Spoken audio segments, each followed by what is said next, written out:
শুনতে থাকুন অ্যালজেরনন ব্ল্যাকউডের কাহিনীর ছায়া অবলম্বনে বন্ধ ঘরের মানুষ।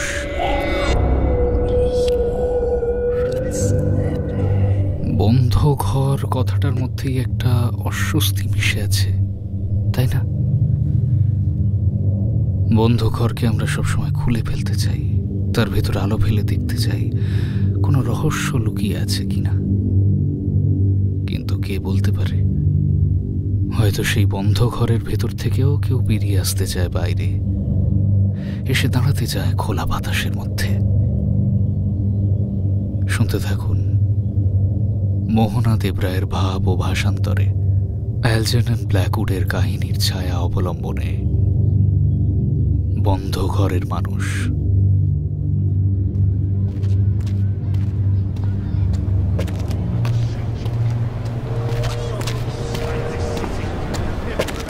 কম্পার্টমেন্টগুলো পরপর দেখতে দেখতে কুলির পেছন পেছন হাঁটছিল ড্যাফনি স্লামবাবল। মনে একটা চাপা ভয় কাজ করছে।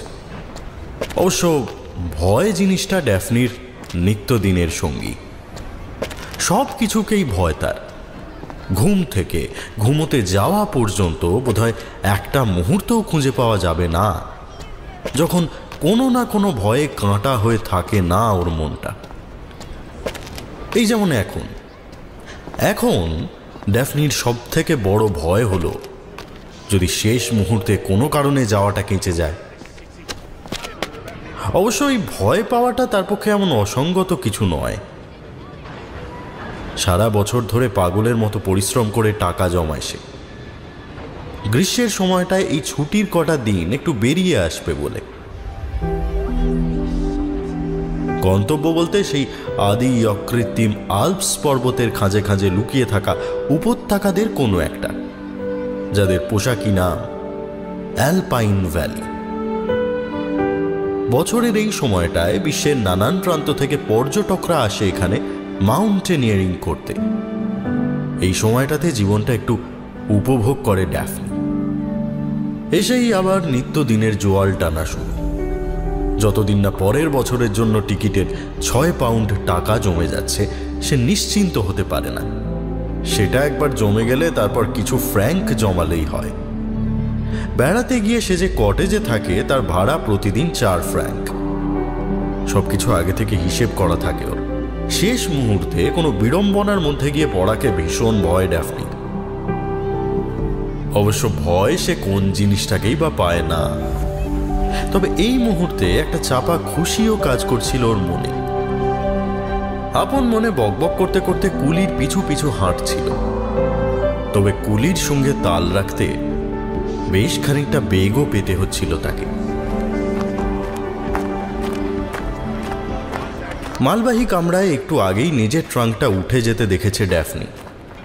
তবু সেটা নিয়েও মাঝে মাঝে দুশ্চিন্তা দেখা দিচ্ছিল। সেটাকে একরকম জোর করেই সরিয়ে রাখছিল। তবে একই সঙ্গে তার মধ্যে থেকে কিশোরী সুলভ চাঞ্চল্য আর উত্তেজনাও ফুটে বেরোচ্ছিল সমান উৎসাহে। একটু আগে পর্যন্ত সে সামনে যাকেই পাচ্ছিল তার সঙ্গে গল্প জুড়ছিল। কোনোভাবেই যেন ভেতরের অস্থিরতাটাকে চেপে রাখতে পারছিল না। আচ্ছা, তাহলে বলছো বাতাস এখন শান্তই আছে সমুদ্রে? এই নিয়ে বোধহয় 7 বার কুলিকে একই প্রশ্ন করে ড্যাফনি। লন্ডন থেকে ট্রেনে করে ফোকস্টোন অবধি গিয়ে তারপর নৌকায় ইংলিশ চ্যানেল পার হতে হবে। দুশ্চিন্তা সেই কারণে। হ্যাঁ ম্যাডাম, সমুদ্রের হাওয়ার জোর বেশি থাকলে এদিকেও হাওয়া দিত, চিন্তা করবেন না। কত লোক যায় এই ট্রেনটায় না? হ্যাঁ, এক কাঁড়ি লোক যায়। এই সময়টা তো আবার বিদেশি ট্যুরিস্টদের ভিড় বেশি হয়। হ্যাঁ, একেবারেই। ওই দিক থেকেও নিশ্চয়ই ভর্তি হয়েই আসে ট্রেনগুলো। হ্যাঁ, তা তো আছেই। আচ্ছা শোনো, আমি কিন্তু একটা লেডিস অনলি কম্পার্টমেন্টে যাব। প্রতি বছরই তাই করি। সেটাই বেশি নিরাপদ, তাই না? আমি আপনাকে একটা কম্পার্টমেন্ট দেখিয়ে দিচ্ছি মিস, আসুন। হ্যাঁ শোনো, লেডিস অনলি, 2nd ক্লাস, কোনার সিট, ইঞ্জিনের দিকে মুখ করে, না না, ইঞ্জিনের দিকে পিছন করে, কেমন? কুলির পেছন পেছন প্রায় দৌড়তে দৌড়তে বলে ড্যাফনি, যে ধরনের কামরায় সে যাত্রা করবে সেগুলোকে বলে করিডোরবিহীন কম্পার্টমেন্ট, অর্থাৎ এক কূপের সঙ্গে অন্য কূপের যোগাযোগের জন্য কোনো করিডোর নেই। প্রতিটা কূপে দুদিকে দুটো দরজা, দুটোই খোলে ট্রেনের বাইরে প্ল্যাটফর্মে। একটা ফাঁকা লেডিজ অনলি কম্পার্টমেন্ট খুঁজতে খুঁজতে আচমকাই সামনের দিকে একটা কামরায় চোখ পড়ল ড্যাফনির। দেখতে সেটা আলাদা কিছু নয়, রেলওয়ের সস্তার পেইন্ট তার গা থেকেও সমানভাবেই চটে এসেছে। তবু কামরাটা বড় ভালো লেগে গেল ড্যাফনির। ও মনে মনে প্রার্থনা করতে লাগলো কামরাটা যেন খালি থাকে। কুলিটা বেশ খানিকটা এগিয়ে গিয়েছিল, তাকে ডাকলো ড্যাফনি, এই যে ভাই, এইটা। সে পিছিয়ে এসে কামরাটা একবার দেখল, তারপর কিছু না বলে মালপত্রগুলো তুলতে লাগলো। আরও একবার ইংলিশ চ্যানেলের আবহাওয়া সম্পর্কে তার গুরুত্বপূর্ণ মতামত নিয়ে তবে ক্ষান্ত হলো ড্যাফনি। তার কাজ হয়ে গেলে পয়সা মিটিয়ে দিয়ে নিজের এক ফালি কামরার মধ্যে ও গুছিয়ে বসল। কুলিটা কাজের, সব জিনিস সুন্দর করে সাজিয়ে রেখে গেছে, ড্যাফনির সামনেই তোলা হয়েছে সব। তবু জিনিসগুলোকে মনে মনে ও গুনে নিল। 3টে খবরের কাগজ, একটা ম্যাগাজিন, একটা বই, একটা ছোট খাবারের ব্যাগ, একটা হোলডল, একটা ছাতা, একটা দূরবীন, একটা ক্যামেরা আর 1 বোতল ওয়াইন। সব মিলিয়ে নেওয়ার পরেও মনটা শান্ত হচ্ছিল না। যে সময়টুকুর জন্য সারা বছর এত পরিশ্রম, সেটা সত্যি এসে পড়েছে বিশ্বাস করতেই যেন কষ্ট হয়। জীবনে কোনো কিছুকেই সহজে বিশ্বাস করে উঠতে পারেনি ড্যাফনি। নিজের সৌভাগ্যকে না, কোনো মানুষকে না, কাউকে না। সেই জন্যই এত দুশ্চিন্তা। তবে তার অবিশ্বাসের প্রথম সারিতে আছে পুরুষ জাতি। ড্যাফনি নিজে অবিবাহিতা, বিয়ের বয়সও প্রায় পেরিয়েই গেছে বলা যায়। বিয়ে করার ইচ্ছাও সে পোষণ করে না। যাকে জীবনে কখনো বিশ্বাস করতে পারবে না তাকে বিয়ে করবে কি করে? আর কোনো পুরুষকেই কোনোদিন বিশ্বাস করতে পারবে না ড্যাফনি। কারণটা খুব কঠিন নয় আন্দাজ করা। ড্যাফনির যৌবন যখন সদ্য কুঁড়ি থেকে ধীরে ধীরে পাপড়ি মেলেছে, সেই সময় একটা প্রতারণার শিকার হয়েছিল সে। প্রতারণার ব্যাপারটা সে জানতেও পারে অদ্ভুতভাবে। যাই হোক, সেই ঘটনার পর থেকে কোনো পুরুষের উপস্থিতিতে আর সহজ হতে পারে না ড্যাফনি, বিশেষ করে অল্প বয়সী পুরুষের। একটা অদ্ভুত নিরাপত্তার অভাব বোধ করে, ভয় করে, আরো বহু জিনিসকেই ভয় করে। আগুন, ট্রেন, দুর্ঘটনা, গাড়ি চাপা পড়া ইত্যাদি ইত্যাদি। এছাড়া হঠাৎ সম্বিত ফেরে। কেউ একজন এগিয়ে আসছে এই কামরাটার দিকে, একজন মহিলা। এটা এমনিতে 2 জন বসার, কাজেই ওর আপত্তি করার কিছু নেই। কিন্তু কামরার কাছাকাছি এসেও কি যেন দেখে চলে যায় মহিলাটি। একবার নিজের মাথায় হাত দিয়ে টুপির ফুলগুলো ঠিক করে নেয় ড্যাফনি। অবশেষে তার যাত্রা শুরু হচ্ছে। সারা বছর এই কটা দিনের প্রহর গুনেও, এবং শেষ অবধি যখন টিকিটটা হাতে পায় মনে হয় এ জীবনে তার আর কিছু চাওয়ার নেই। এমনকি নিজের নাম আর পদবি নিয়ে যে সামান্য হীনমন্যতা বোধ তার আছে, সেটাও তাকে আর বিরক্ত করে না। আজও তার ব্যতিক্রম নয়। জানলা দিয়ে বাইরেটা দেখছিল ড্যাফনি। প্রচুর হই হট্টগোল। ট্রেনটা ছেড়ে যাওয়া পর্যন্ত স্টেশন এরকম সরগরমই থাকবে। মাঝে মধ্যেই টুকরো টুকরো ফ্রেঞ্চ কানে আসছে। পুরো ব্যাপারটার মধ্যে একটা ভীষণ আনন্দ লুকিয়ে আছে, যেন এই ইট পাথর কংক্রিটের স্টেশনের মধ্যেও সঞ্চারিত হয়েছে ওর আনন্দ। ইতিমধ্যে বেশ কয়েকজন কম্পার্টমেন্টটা দেখতে দেখতে চলে গিয়েছে। দেখে মনে হয়েছে এই বুঝি তারা ভেতরে ঢুকবে, কিন্তু ঢোকেনি। একজন মহিলা তো ছাতাটা রেখেই গেলেন, যেন এক্ষুনি ফিরে আসবেন।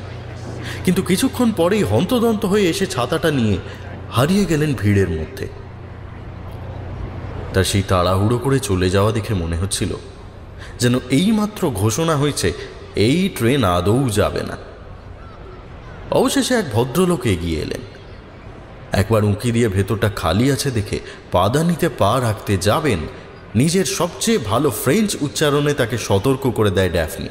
মসিয়ে, এটা মহিলা কামরা। লোকটা অবশ্য বিশুদ্ধ ইংরেজিতেই নিজের ভুল স্বীকার করে নিয়ে অন্যদিকে চলে যায়। বেশ বিব্রত বোধ করে ড্যাফনি। তাড়াতাড়ি নিজের জিনিসপত্রগুলোকে এমনভাবে সাজিয়ে বসে যেন একটা ব্যূহ রচনা করেছে, যেন কেউ সেটা ভেদ করে ঢুকতে না পারে। একই সঙ্গে হাজার রকম দুশ্চিন্তা ওকে চেপে ধরে। তাড়াতাড়ি পার্স খুলে এই নিয়ে বোধহয় 10ম বার নিজের টিকিটটা দেখে নেয়। তারপর জিনিসপত্রগুলো আর একবার গুনে নেয়। কি জানি বাবা, কুলিটা আমার লাগেজটা ঠিক মতো রেখেছিল তো লাগেজ ভ্যানে। এদের ওপর সব কিছু ছেড়ে নিশ্চিন্ত হওয়াও দায়। ইস, সবটা ভালো করে দেখে নেওয়া উচিত ছিল আমার। আচ্ছা আচ্ছা, চ্যানেলের আবহাওয়া কি খুব খারাপ হবে? দরকার নেই বাবা, আমি বরং ফার্স্ট ক্লাসে বুক করে নেব বোটে। যে কটা জিনিস আছে নিজেই বয়ে নিয়ে যেতে পারবো। উফ, কি যে করি যতক্ষণ না ভালোই ভালোই পৌঁছচ্ছি। ঠিক এই সময় টিকিট কালেক্টর এসে হাত বাড়ায়। যথারীতি নিজের ব্যাগ তন্ন তন্ন করে খোঁজে ড্যাফনি, কিন্তু টিকিট কোথাও পায় না। প্রচণ্ড ভয় ধীরে ধীরে গ্রাস করতে থাকে ওকে। টিকিটটা কি হারিয়ে গেল? হ্যাঁ, এই তো, এই এক্ষুনি 1 মিনিট আগেই তো এখানে ছিল। ধুর বাবা, কি করলাম আমি এর মধ্যে? ও গড, এই তো টিকিটটা খুঁজে পেয়ে সেটা বাড়িয়ে দেয় ও। সেটা হাতে নিয়ে বেশ মনোযোগ দিয়ে দেখতে থাকে গার্ড। 15 সেকেন্ড কাটার পরে দুশ্চিন্তা শুরু হয় ওর। কিছু কি ভুল হলো? অবশেষে টিকিটের একটা অংশ ছিঁড়ে বাকিটা ফেরত দিয়ে দেয় সে। বলছি, সব ঠিক আছে তো? হ্যাঁ, সব ওকে ম্যাম। ফোকসটন অবধি সব ঠিক আছে। কালেক্টর চলে যায়। প্ল্যাটফর্মের কোলাহলটা বেড়ে চলেছে। গার্ড বাঁশি দিয়ে দিয়েছে। এমন সময় হঠাৎ ড্যাফনি দেখল ওর যে কুলি সে একটা খালি ট্রলি ঠেলতে ঠেলতে চলেছে। জানলা দিয়ে মুখ বাড়িয়ে ও চেঁচায়, ভাই, ও ভাই, তুমি আমার লাগেজটা তুলেছিলে তো? সে শুনতে পায় না, কিংবা ইচ্ছে করে শোনে না। ততক্ষণে ট্রেনটা আস্তে আস্তে চলতে শুরু করেছে। ড্যাফনির মাথাটা ঠুকে যায় প্ল্যাটফর্মে দাঁড়িয়ে থাকা একজন মহিলার সঙ্গে। একটু দেখে ম্যাডাম। গলা তুলে ও বলে, বলেই বুঝতে পারে খুব বোকা বোকা একটা কথা বলে ফেলেছে। অপ্রতিভ হয়ে জানলাটা বন্ধ করে দেয়। পিছিয়ে আসে আস্তে আস্তে, নিজের সিটে বসে পড়ে। ট্রেন গতি নিতে শুরু করার সঙ্গে সঙ্গেই একটা বড় করে শ্বাস নেয়। অবশেষে মুক্তি। লন্ডনের ধুলো ধোঁয়া মাখা ধূসর জীবন থেকে একখণ্ড রঙিন মুক্তি। পরক্ষণই টাকাগুলো আরেকবার গুনে নেয়, টিকিটটাও আরেকবার দেখে নেয়, প্রত্যেকটা জিনিস ছুঁয়ে ছুঁয়ে দেখে। এটা ওখানে আর ওটা, হ্যাঁ ঠিক আছে। ধীরে ধীরে ট্রেনের গতি বাড়ে। ব্যস্ত শহরের নোংরা ছাদ আর চিমনির মাথাগুলো পেরিয়ে মফস্বলের ফাঁকা জমি চোখে পড়ে জানলা দিয়ে। এরই মাঝে ড্যাফনি নিজের সবকটা জিনিস র্যাকে সাজিয়ে রাখে। তারপর সব নামায়, তারপর কয়েকটা তুলে রাখে, আর বাকিগুলো রাখে হাতের কাছে। সেগুলো ফোকস্টন অবধি কাজে লাগবে। কয়েকটাকে রাখে নিজের দিকে, কয়েকটাকে উল্টো দিকের সিটে। উফ, শেষ পর্যন্ত প্যারিস, বার্ন, টুন, ফ্রাটেগেন, আর তারপর লম্বা পথ পাড়ি দিয়ে পাহাড়। 15 দিনের জন্য নিশ্চিন্ত। আর একটু কম পয়সার ঘরটা পেলে 18 দিন। সত্যি সত্যি আমি যাচ্ছি, ভাবতেই পারছি না। উফ, আনন্দের আতিশয্যে পাখির মতো মিষ্টি শোনায় ওর গলা। দুহাতে নিজেকে জড়িয়ে ধরেও। রাস্তার প্রতিটা বাঁক ওর জানা। জানলা দিয়ে বাইরে চোখ রাখে। রাস্তাঘাট পেরিয়ে এখন সেখানে সবুজের সমারোহ শুরু হয়েছে। বইটা খুলে কিছুক্ষণ পড়ার চেষ্টা করল, বিশেষ সফল হল না। খানিকক্ষণ খবরের কাগজের বিভিন্ন কলামের ওপর চোখ বোলালো, কোথাওই মন বসাতে পারল না। তার মনের আয়নাতে তখন অসামান্য নৈসর্গিক প্রাকৃতিক দৃশ্যের ছবি ফুটছে। এইসব কিছুতে আর মন বসছে না। ট্রেনটা চলছে বটে, তবে খুব একটা জোরে নয়, অন্তত ড্যাফনির তাই মনে হচ্ছিল। তবু দূরত্ব যত কমে আসছিল, মনটা ততই ফুরফুরে হয়ে উঠছিল ওর।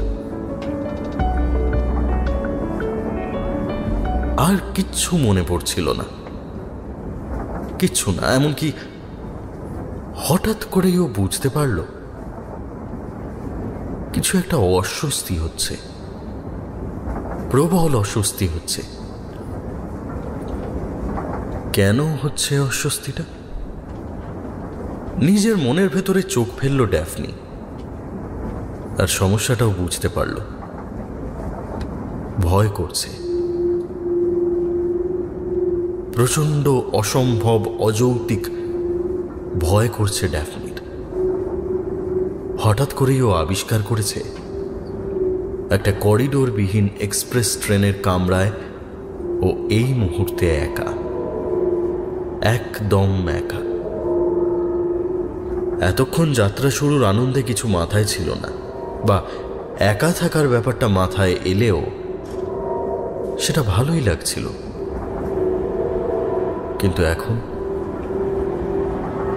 ড্যাফনির অবচেতন প্রচন্ড একটা ভয়ের সংকেত পাঠাচ্ছে ওকে। ও আবার নিজের জিনিসপত্র গুনে দেখল, টাকা পয়সা গুনল, টিকিটের দিকে অনেকক্ষণ এক দৃষ্টে তাকিয়ে রইল। শেষমেশ কিছুই বুঝতে না পেরে সিটে হেলান দিয়ে বসল। তখনই আবার যেন ভেতর থেকে খোঁচা মেরে কেউ বলল, এত লম্বা একটা জার্নিতে ছুটন্ত ট্রেনের কম্পার্টমেন্টে তুমি একা, সম্পূর্ণ একা। সঙ্গে সঙ্গেই আবার সোজা হয়ে বসল, চেষ্টা করলো নিজেকে একটু গুছিয়ে নেওয়ার। ভয় এমন একটা জিনিস যাকে যুক্তি দিয়ে কাটানোর কোনো উপায় নেই। তাও কোনো নির্দিষ্ট ভয় হলে সেই চেষ্টা একবার করা চলে, কিন্তু যখন সে ভয়ের কোনো লক্ষ্যবস্তু নেই, তখন তার সাথে কোনো তর্ক চলে না। তাকে অসহায়ভাবে সহ্য করা ছাড়া আর কিচ্ছু করার নেই। আর তার কারণ খুঁজতে গিয়ে বারবার ব্যর্থ হলে আরো ভারী, আরো সর্বগ্রাসী হয়ে চেপে বসে সেই হতাশা।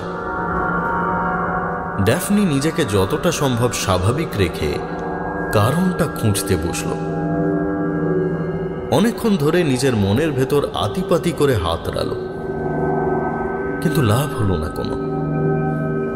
এদিকে ভয়ের অনুভূতিটা আস্তে আস্তে বেড়েই চলেছে। প্রথমে সে তার আশপাশের সবকিছু খুঁটিয়ে দেখল। নিজের জিনিসগুলো নিয়ে মনে কোনো দুশ্চিন্তা ঘাঁটি গেড়েছে? সেগুলোকে সব সামনে সাজিয়ে রেখে দেখল, না, সেরকম কোনো ব্যাপার নয়। খাবারের ব্যাগ, ক্যামেরা, ছোট আর একটা ব্যাগ, এদের নিয়ে দুশ্চিন্তা করার মতো কিছুই নেই। এবারও মনের ভেতরে চোখ রাখে। কোন কথাটা, কোন চিন্তাটা?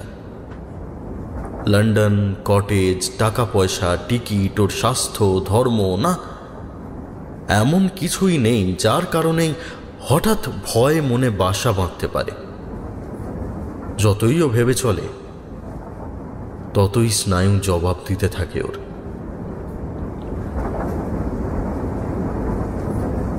আপন মনেই বলে ড্যাফনি, একটা ময়লা কুশনকে সোজা করে তাতে পিঠ এলিয়ে দেয়। তারপর পাগলের মতো গোটা কামরার প্রতিটা ইঞ্চি মেপে দেখতে থাকে। না, নেই, কোথাও ভয় পাওয়ার মতো কিচ্ছু নেই। এই পর্যায়ে এসে একটা অসহায় হাহাকার করে ওঠে ওর মন। ও উঠে পড়ে, অন্যদিকে সিটে গিয়ে বসে, মাঝখানের ফাঁকা জায়গাটুকুতে খানিক পায়চারি করে, কিন্তু কোথাও একটু মানসিক স্থিরতা খুঁজে পায় না। কি খুঁজছে না বুঝেই কামরার প্রতিটা সম্ভব অসম্ভব জায়গা তন্ন তন্ন করে খুঁজতে থাকেও। ওপরের ফাঁকা র্যাক, সিটের তলা, ভারী কুশনের পিছনে সব জায়গায় অনির্দিষ্টভাবে কি যেন খুঁজে যায়। তারপর নিজের জিনিসগুলো আবার সব সাজিয়ে র্যাকে তোলে। তাড়াহুড়োয় বেশ কয়েকটা হাত থেকে পড়েও যায়, সিটের নিচে ঢুকে যায় কয়েকটা। এতবার ওঠা বসা করতে করতে হাঁফ ধরে যায় ড্যাফনির। সিটের নিচ থেকে জিনিসপত্র বের করতে গিয়ে নাকে মুখে ধুলো ঢুকে যায়। ও কাশতে থাকে, চোখ জ্বালা করতে থাকে, কান দুটো গরম হয়ে যায়। তখনই র্যাকের নিচে রাখা একটা বাঁধানো ছবির কাছে নিজের প্রতিবিম্ব দেখতে পেয়ে থমকে যায়। এই বিধ্বস্ত মুখটা সত্যিই ড্যাফনি স্লামবাবেলের। নিজেকে চিনতে পারে না, যেন অন্য কারো মুখ দেখছে। ধপ করে সিটের উপরও বসে পড়ে, মনে হয় এক্ষুনি যেন অজ্ঞান হয়ে যাবে। কিন্তু না, এত সহজে হার মানলে চলবে না। কোথায় যেন পড়েছিল নিজের নামটা উচ্চ স্বরে বললে অনেকটা আত্মবিশ্বাস ফিরে পাওয়া যায়। সেটাই করে ড্যাফনি। আমি আমি ড্যাফনি স্লামবাবেল, কাউকে কোনো কিছুতে ভয় পাই না। আমার কাছে বৈধ টিকিট আছে, যেটা আমি টাকা দিয়ে কেটেছি। আমি জানি আমি কোথায় যাচ্ছি, আর আমার লাগেজ যাচ্ছে লাগেজ ভ্যানে, আর বাকি আমার ছোটোখাটো সব জিনিস এখানে আমার সঙ্গেই আছে। আমার ভয় পাওয়ার কোনো কারণ নেই। কিন্তু এতেও কোনো লাভ হয় না। নিজের গলা নিজেরই অচেনা লাগে, যেন মনে হয় কামরার বাইরে থেকে বলছে কেউ। সব কিছু কেমন যেন অচেনা, অপরিচিত। উঠে গিয়ে জানলার কাঁচ দিয়ে বাইরে তাকায় ড্যাফনি। বিঘের পর বিঘে সবুজ ক্ষেত, মাঝে মাঝে একাধটা বাড়ি, পাখি উড়ছে, ঘোড়া চড়ছে মাঠে। সবকিছুই হু হু করে সরে যাচ্ছে পেছন দিকে। সুন্দর প্রাকৃতিক দৃশ্য, তাহলে ভয়টা কিসের? কি কারণে এত অস্থির লাগছে ড্যাফনির? আরেকবার নিজের সব জিনিসপত্র, টিকিট, টাকা পয়সা ভালো করে দেখে নেয় ড্যাফনি। সব ঠিক আছে।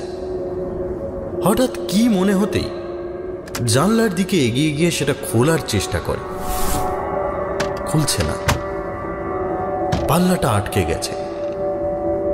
খানিকক্ষণ টানাটানি করেও, শরীরের সবটুকু জোর দিয়ে চেষ্টা করে, খুলছে না, কিছুতেই খুলছে না। পাগলের মতো অন্য জানলাটার কাছে ছুটে যায়, একই রকম টানাটানি করে, না, এটাও খুলছে না। দুটো জানলারই পাল্লা আটকে গেছে বিশ্রীভাবে। সে বন্দী একটা রেলগাড়ির বদ্ধ কামরার মধ্যে। সে বন্দী। কিছু একটা সমস্যা আছে জানলা দুটোর। হঠাৎই ওর মনে পড়ে যায় সবাই কিরকম কামরাটা দেখেও তাতে না উঠে চলে যাচ্ছিল না। এই কারণেই তাহলে আচমকাই ভয়ের কারণটা পরিষ্কার হয়ে যায় বিদ্যুতের মতো। বন্ধ ঘর, বন্ধ ঘরে থাকার ব্যাপারে একটা অদ্ভুত ভয় আছে ড্যাফনির। অসহ্য, দম বন্ধ করা একটা ভয়। কি যেন একটা পোশাকি নাম আছে সেই ভয়টা, এই মুহূর্তে মনে পড়ে না। কান্না পেয়ে যায় হঠাৎ করে। কি হবে এখন? আর কিছুক্ষণ এভাবে থাকলে তো সত্যিই মারা পড়বে। ড্যাফনি বুঝতে পারে ওর হাত পা থরথর করে কাঁপছে। পাগলের মতো কামড়ার ওইটুকু জায়গার মধ্যে বারবার চক্কর কাটতে থাকে। একবার এই জানলার কাছে যায়, পরক্ষণেই যায় ওই জানলার কাছে। হঠাৎ করেই একটা প্রচণ্ড ভয়ের নতুন ঢেউ ওকে গ্রাস করে। এক্ষুনি বেরোতে হবে এখান থেকে, নইলে খুব খারাপ কিছু হবে। ট্রেন হু হু করে ছুটছে। ধীরে ধীরে দরজার দিকে এগিয়ে যায় ড্যাফনি। জানলা খোলা না গেলে দরজাটাই খুলতে হবে। হাতলটা ধরে নাড়াচাড়া শুরু করেও না, দরজাটাও বন্ধ। অন্য দিকের দরজার ক্ষেত্রেও সেই একই ব্যাপার। একটা ছোট্ট 6 বাই 8 ফুট জায়গার মধ্যে সে বন্দি, জেলখানার কয়েদিদের মতো বন্দি, ছোটবেলার মতো বন্দি। আল্পস পর্বতের সারি, খোলা মাঠ, বুক ভরা ফুলের গন্ধ, এসব এখন ওর নাগালের থেকে বহু বহু দূরে। এই ভাবনাটাই যেন পাগল করে দেয় ওকে। বেরোতে হবে, সব কিছু চুরমার করে দিয়ে এক্ষুনি বেরিয়ে পড়তে হবে। শ্বাসকষ্ট শুরু হয়। চিৎকার করে ওঠে ড্যাফনি, করেই চলে এক টানা।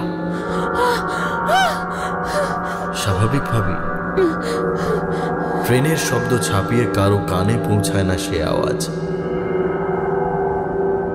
আস্তে আস্তে উপলব্ধিটা ধাক্কা দেয় ওকে।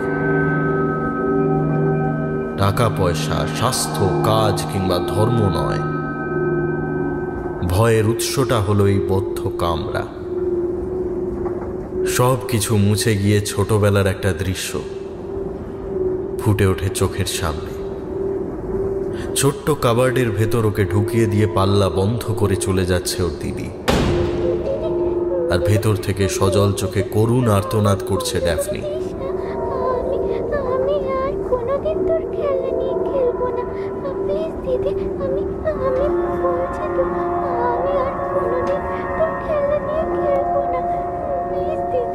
অনেক অনেক গভীরে বোনা আছে এই ভয়ের বীজ। সামান্য থেকে সামান্যতম অপরাধের জন্য ঘন্টার পর ঘন্টা ছোট্ট কাবার্ডের মধ্যে বন্ধ অবস্থায় থাকা, কাঁদতে কাঁদতে ঘুমিয়ে পড়া। অসুস্থ মা বিশেষ খেয়াল রাখতে পারতেন না। গভর্নেস প্রায়শই এরকম শাস্তি দিত, আর তার দেখা দেখি দিদিও। একদিন প্রায় একবেলা বন্ধ থাকার পর উদ্ধার করা হয় ওকে। খিদে তেষ্টায় সে ততক্ষণে প্রায় অজ্ঞান। এরপরই গভর্নেসকে ছাড়িয়ে দেওয়া হয়, কিন্তু ততদিনে যা হওয়ার হয়ে গেছে। অন্তত কুলিটা আমাকে বলতে পারতো। আপন মনেই বলে ওঠে ড্যাফনি।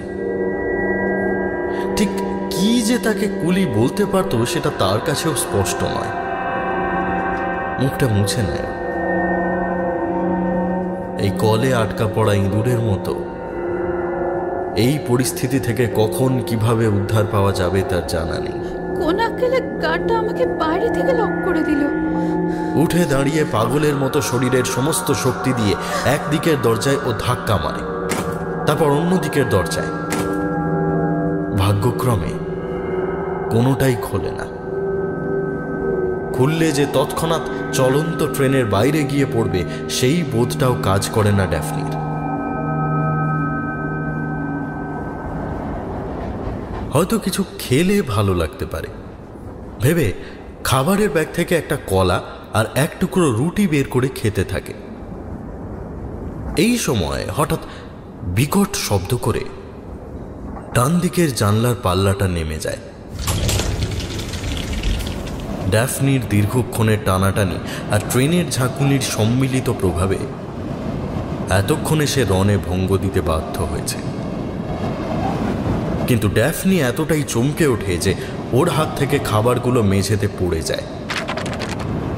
বাইরের বাতাস কামরার ভেতর প্রবেশ করতেই ছুটে ও জানলার কাছে চলে আসে, মাথাটা বাড়িয়ে দেয় বাইরে। শান্তি। এরপর জানলার ফাঁক গলে বেরিয়ে আসে ওর একটা হাত। দরজার গায়ে হাতড়ে হাতড়ে খুঁজতে থাকে ছিটকিনিটা। দরজাটা খুলতে হবে, বেরোতে হবে এখান থেকে। একসময় হাতে ঠেকে একটা লোহার হাতল, সেটাকে ধরে খানিক এদিক ওদিক টানাটানি করে ড্যাফনি।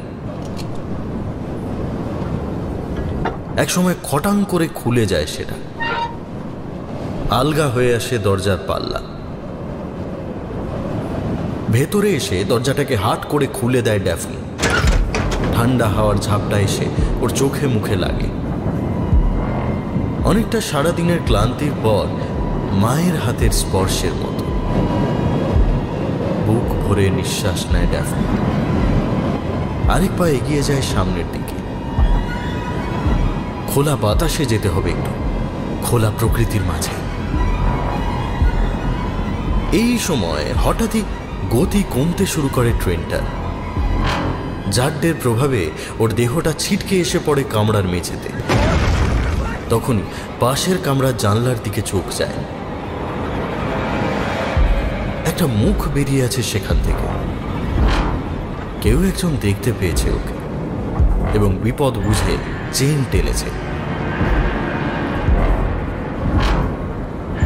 ড্যাফনি শান্তভাবে উঠে এসে সিটে বসে পড়ে। আগের অস্থিরতার লেশমাত্র তার মধ্যে নেই, যেন এতক্ষণ ধরে নিজের সাথেই অভিনয় করছিল বা কোনো অদৃশ্য দর্শকের জন্য। এখন আর সেই অভিনয়ের প্রয়োজন নেই। কিছুক্ষণ পরেই ট্রেনের কয়েকজন কর্মচারীকে ছুটে আসতে দেখা যায়। ড্যাফনি লক্ষ্য করে তাদের মধ্যে গার্ডও রয়েছে। এগিয়ে এসে প্রথমে পাশের কম্পার্টমেন্টেই খোঁজ করে তারা, কারণ চেইনটা ওখান থেকেই টানা হয়েছে। সহযাত্রী ভদ্রলোক হাত পা নেড়ে খুব উত্তেজিতভাবে ড্যাফনির কম্পার্টমেন্টের দিকে দেখিয়ে কিছু একটা বলতে থাকে গার্ডকে। সব শুনে লোকটা মাথা নাড়ে, কি যেন নোট করে নেয় হাতের নোটবুকে। তারপর এগিয়ে আসে এই কামরার দিকে। Good afternoon madam. Good afternoon. আপনার সঙ্গে একটু কথা ছিল, বসা যাবে? হ্যাঁ, বসুন না, আপনাদেরই তো ট্রেন। একেবারেই না, ট্রেন আপনাদের, আমাদের দায় কেবল রক্ষণাবেক্ষণের। এই কথাই বলতে এসেছেন বুঝি? না না, একটা কথা জিজ্ঞাসা করার ছিল। হ্যাঁ, বলুন না। আপনি কি একটু আগে কম্পার্টমেন্টের ভেতর থেকে দরজাটা খুলেছিলেন? হ্যাঁ। কেন? আসলে মিস্টার গার্ড, আমার ভীষণ দম বন্ধ লাগছিল ভেতরে। মনে হচ্ছিল আর এক মুহূর্ত এখানে আটকা পড়ে থাকতে হলে আমি উন্মাদ হয়ে যাব। আপনি কি এর আগে ট্রেনে চড়েননি? হ্যাঁ, নিশ্চয়ই চড়েছি। আচ্ছা, তবে কি করিডোরবিহীন কম্পার্টমেন্টে যাত্রা এই প্রথম? না না, তা নয়। তাহলে তো এরকম ভয় পাওয়ার কথা নয়। আসলে আমার একটা রোগ আছে অফিসার, ভয়টা সেই কারণেই। রোগ? কি রোগ? রোগটার পোশাকি নাম ক্লস্ট্রোফোবিয়া, অর্থাৎ বদ্ধ জায়গার ভয়। আচ্ছা, এই রোগটার নাম আমি গার্ডের চাকরি হওয়ার পরেই শুনেছি, কিন্তু কি প্রসঙ্গে সেটা ঠিক। ও হ্যাঁ হ্যাঁ, এই যে পেয়েছি। বছর 7 আগে একজন মহিলা এই ট্রেনেরই একটা কম্পার্টমেন্ট থেকে ঝাঁপ দিয়ে আত্মহত্যার চেষ্টা করেন, কিন্তু ট্রেনের গতি সে সময় কম থাকায় তেমন বড়সড় দুর্ঘটনা কিছু ঘটেনি। পরে জানা যায় ওনারও এই রোগটাই। আচ্ছা, কোন কম্পার্টমেন্টে এই ঘটনাটা হয়েছিল বলতে পারবেন? সেটা তো ঠিক পুরনো রেকর্ড দেখতে হবে, কিন্তু তার আগে আপনি আমাকে একটা কথা বলুন। যদি আপনি জানতেনই যে আপনার এই রোগটা আছে, তাহলে আপনি এরকম একটা কম্পার্টমেন্টে একলা উঠলেন কেন? আপনাকে একটা কথা বলবো, কথাটা হয়তো আপনার অবিশ্বাস্য বলে মনে হবে, কিন্তু ভীষণ সত্যি। কি রকম? দেখুন, কম বেশি ক্লস্ট্রোফোবিয়া সবারই থাকে। আপনি বলুন না, কোনো বন্ধ জায়গায় আটকা পড়তে কি আপনার ভয় করবে না? হ্যাঁ, তা নিশ্চয়ই হবে, কিন্তু আহা, পুরোটা শেষ করতে দিন। আমার রোগটাও দীর্ঘদিন সামনে আসেনি, কিন্তু আজকে এই কামরায় কিছু যেন একটা হলো। কি হলো? মনে হলো আমার নয়, আমি যেন অন্য কারো ভয়কে অনুভব করছি। সত্যি বলছি, বিশ্বাস করুন। আপনি বলতে কি চাইছেন বলুন তো? আমি বলতে চাইছি, আমি নিশ্চিত সেই মহিলা এই কম্পার্টমেন্ট থেকেই ঝাঁপিয়ে পড়েছিলেন। এরকম সত্যি হয়। কেউ যদি কোনো তীব্র আবেগ দীর্ঘক্ষণ ধরে অনুভব করে, তবে সেই আবেগের কিছুটা অংশ সেই জায়গার সঙ্গে আটকে থেকে যায়, যেটা পরে অনুভব করে অন্যরা। আপনি যা বলছেন এ তো... আমি জানি অবিশ্বাস্য শোনাচ্ছে তো, কিন্তু আপনি ভেবে দেখুন, এই ধরনের ঘটনা কি আগে শোনেননি? কোনো এক জায়গায় একই ধরনের অপরাধ কিংবা মৃত্যুর পুনরাবৃত্তি? হ্যাঁ হ্যাঁ, আপনি ঠিকই বলেছেন। সত্যি বলতে কি, এই ট্রেনটাই তার সবচেয়ে বড় উদাহরণ। মানে? বিগত 6 বছরে 3 জন গার্ড এই ট্রেন থেকেই ঝাঁপ দিয়ে আত্মহত্যা করেন। সেই জন্যই এই ট্রেনে সহজে কেউ ডিউটি নিতে চায় না। নেহাত আমি ওসবে বিশ্বাস করতাম না, তাই। আচ্ছা, আপনি কতদিন হলো চাকরিতে ঢুকেছেন? এই তো 1 বছরও হবে না। কি এখন বিশ্বাস করছেন একটু একটু? আমি আমি জানি না, মানে, কিন্তু এখন আপনার কথা শুনে বিষয়টাকে নতুন করে ভাবতে হচ্ছে। শেষ মৃত্যুটা যার হয়েছিল, যতদূর শুনেছিলাম তার ব্যক্তিগত জীবনে সেরকম কোনো সমস্যা ছিল না। কেন সে এরকম কাজ করলো তার কোনো ব্যাখ্যা পাওয়া যায়নি। হতেই পারে আত্মহত্যাকালীন যে অবসাদ, সেই অবসাদের ভগ্নাংশ এখনো ধাক্কা খেয়ে খেয়ে ফেরে এই ট্রেনের বিভিন্ন কামরা, এই ইঞ্জিনে। যদিও যৌক্তিক বুদ্ধিতে এসব বিশ্বাস করা চলে না, তাই তো? হ্যাঁ, খানিকটা তাই। আচ্ছা, আপনি যুক্তি বুদ্ধি দিয়ে মানুষের সমস্ত কাজকর্ম ব্যবহারকে ব্যাখ্যা করতে পারবেন? এই যেমন ধরুন, মানুষ কেন প্রতারণা করে, অকারণে মিথ্যে বলে, এগুলো নিয়ে আপনার মনে কখনো প্রশ্ন জাগে না? মানে, এগুলো তো মানুষের খুব স্বাভাবিক। স্বাভাবিক? অকারণে নিজের ক্ষণিকের আনন্দের জন্য আরেকটা মানুষকে ভেঙে গুড়িয়ে দেওয়াটা স্বাভাবিক? আপনি কি বলতে চাইছেন আমি ঠিক... অনেক ছোটবেলায় একবার আমাকে দীর্ঘক্ষণ একটা কাবার্ডের মধ্যে বন্দি করে রাখা হয়েছিল। সেখান থেকেই আমার ক্লস্ট্রোফোবিয়ার শুরু। তবে ভয়টা যে আমার মনের মধ্যে চিরস্থায়ী বাসা বেঁধেছে, সেটা আমি জানতে পারি একটা অদ্ভুত পরিস্থিতিতে। কি রকম পরিস্থিতি? আচ্ছা, আপনি বিবাহিত? হ্যাঁ, সদ্যই। কিন্তু হঠাৎ এ কথা কেন? বলছি। আচ্ছা, আপনি যখন বিবাহিত, প্রেম জিনিসটা অনুভব করেছেন নিশ্চয়ই? ম্যাডাম, হঠাৎ এইসব প্রশ্ন? আহা, বলুনই না। পূর্ব রাগ, বিরহ, তাকে একটিবার দেখতে পাওয়ার জন্য প্রাণের ভিতর আকুলি বিকুলি, এসব অনুভব করেননি? হ্যাঁ, করেছি। তাহলে বলুন, ওই অনুভূতি আপনার আর কারোর জন্য আসবে? না, আর এই ধরনের অশোভন প্রশ্ন আপনি হঠাৎ কেন? আমিও বিশ্বাস করতাম, জানেন। আপনি যা বললেন আমিও সেই রকমই বিশ্বাস করতাম। তখন আমার বয়স 21। একদিন তার সাথে দেখা করতে তার বাড়ি গিয়েছিলাম। হঠাৎ দরজায় টোকা। সে সঙ্গে সঙ্গে ব্যতিব্যস্ত হয়ে উঠল। আমাকে বলল, এই মনে হয় বাড়িওয়ালা লোকটা আবার বাড়িতে মেয়েদের আনাগোনা একদম পছন্দ করে না। তোমাকে দেখলে হয়তো আমাকে এখানকার বাস তুলতে হবে। আমি বললাম, তাহলে কি হবে?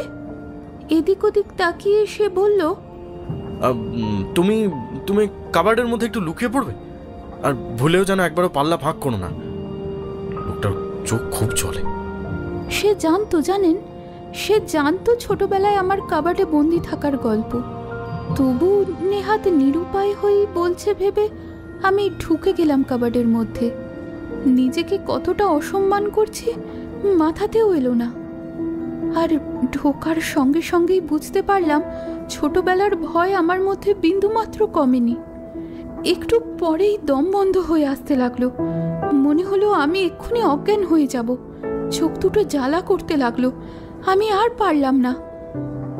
পাল্লাটা সামান্য একটু ফাঁক করলাম, আর করে যা দেখলাম। কি দেখলেন? দেখলাম একটি খুব সুন্দরী মেয়ে ওর বিছানার পাশে দাঁড়িয়ে উত্তেজিতভাবে হাত পা নেড়ে কিছু বলছে। ওর হাতে আমার ছোট পার্সটা ধরা। সম্ভবত এটা কার সেটাই জানতে চাইছে। আর ক্রিস, ওর নাম ছিল ক্রিস, ওকে কিছু একটা বোঝানোর চেষ্টা করছে। আমি বেরিয়ে এলাম। তারপর আর কি, জানতে পারলাম মেয়েটি ওর প্রায় 1.5 বছরের পুরনো বাগদত্তা।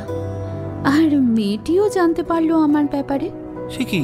হ্যাঁ, আমি তাকে বহুবার জিজ্ঞেস করেছিলাম, জানেন, কেন সে এমনটা করলো আমার সঙ্গে। কি অপরাধ ছিল আমার? কেন আমার জীবনটা সে তছনছ করলো? কিন্তু সে কোনো উত্তর দেয়নি, কোনোদিনই দেয়নি। সেই থেকেই এমন হয়ে গেছি, জানেন, কোনো কিছুকে বিশ্বাস করি না, 7 বার করে পরীক্ষা করি।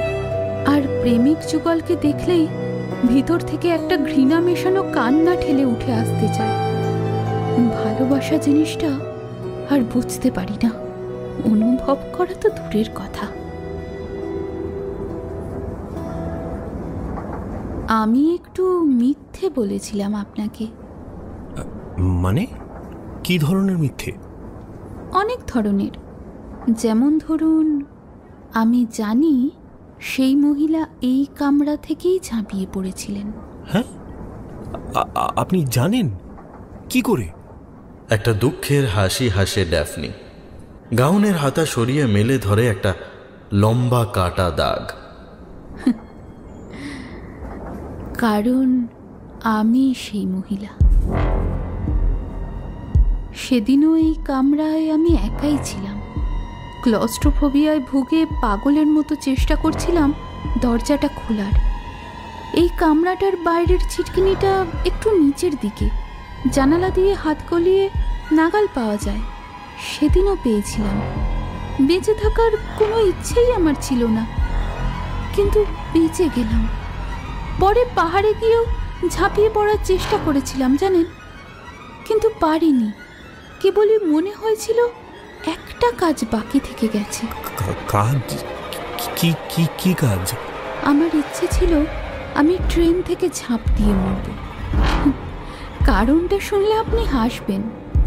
আচ্ছা, একবার এদিকে উঠে আসবেন একটু? হাওয়াটা ভালো লাগছে, কিন্তু এখান থেকে বোধহয় আপনি আমার সব কথা স্পষ্ট শুনতে পাচ্ছেন না। বলতে বলতে উঠে গিয়ে জানলা দিয়ে বাইরের দিকে হাত গলায় ড্যাফনি। এক টানে খুলে ফেলে দরজার ছিটকিনি।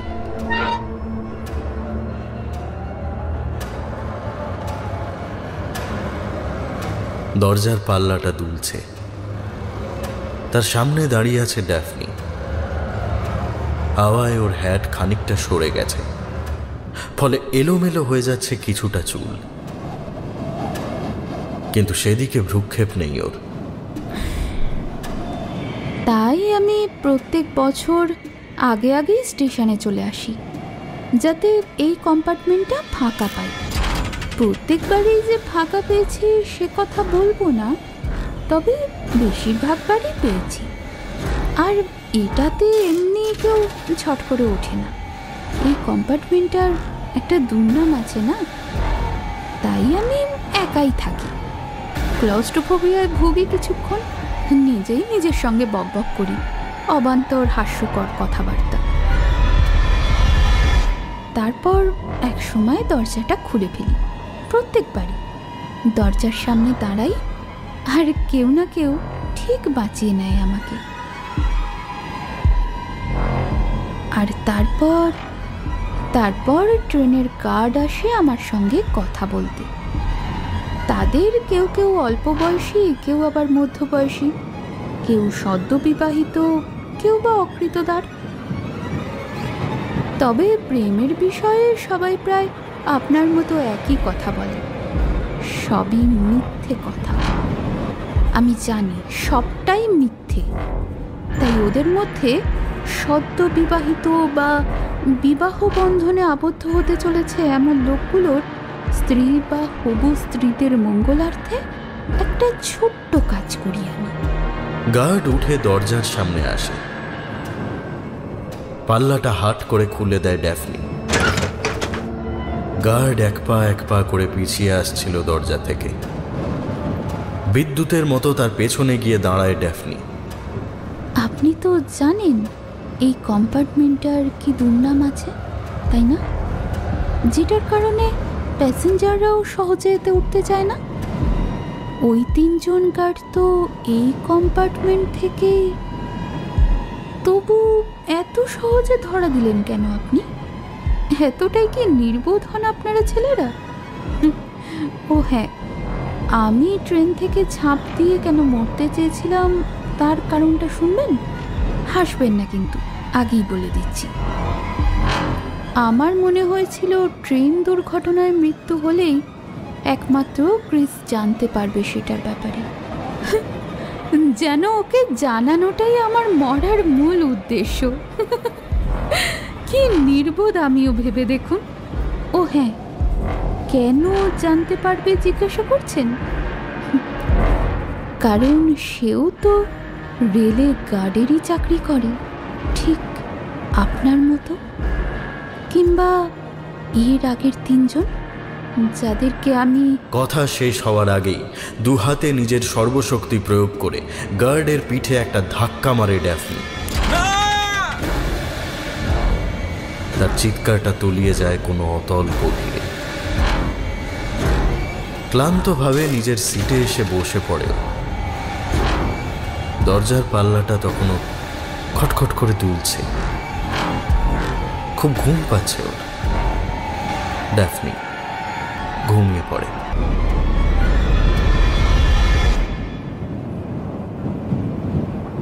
অ্যালপাইন উপত্যকার প্রকৃতি বিগত কয়েকদিন ধরে বড় অশান্ত। একটা অভিযাত্রী দল হারিয়ে গেছে, বেশ কিছুদিন হলো খবর নেই। সেই নিয়ে খানিকটা আলোড়ন সৃষ্টি হয়েছে জনমানসে। এখন ট্যুরিস্ট সিজন, তাই সবকটা কটেজের মালিক মালকিনরাই খুব ব্যস্ত অতিথি আপ্যায়নে। এরই মাঝে যদি কোনো বেপরোয়া দুঃসাহসী মেয়ে এই ভয়ঙ্কর আবহাওয়ার মধ্যেই সম্পূর্ণ অচেনা একটা পর্বতে কোনো গাইড ছাড়াই মাউন্টেনিয়ারিং করতে চলে যায়, তবে তার জন্য ইষ্ট নাম জপ করতে করতে তার ঘরটা অন্য কাউকে দিয়ে দেওয়া ছাড়া আর কি বা করার আছে কটেজ কর্তৃপক্ষের?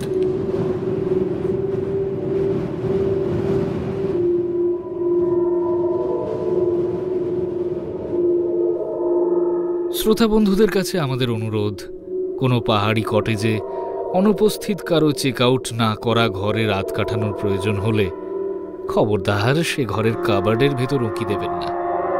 শুনছিলেন মোহনা দেবরায়ের ভাব ও ভাষান্তরে অ্যালজেনন ব্ল্যাকউডের কাহিনীর ছায়া অবলম্বনে বন্ধ ঘরের মানুষ। সবাই ভালো থাকবেন। শুভরাত্রি।